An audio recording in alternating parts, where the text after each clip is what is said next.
Imikino y'igikombe cy'intwari igeze ku munsi wayo wa nyuma.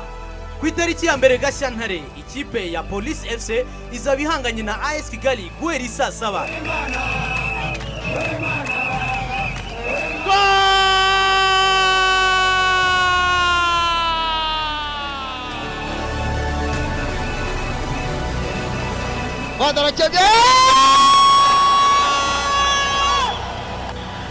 Igitego cyiza!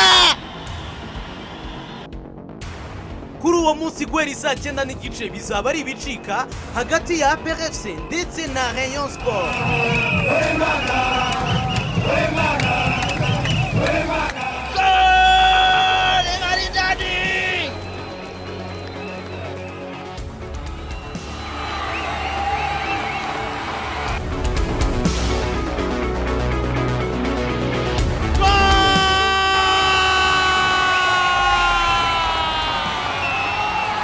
Gurifata buguzi rya Azam TV aho uri hose ukoresheje MTN Mobile Money, Tigo Cash ndetse na Airtel Money.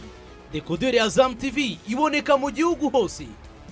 Ku bindi bisobanuro mwaduhamagara kuri 0728 502002. Mwaduhamagara kandi kuri 0788 125050.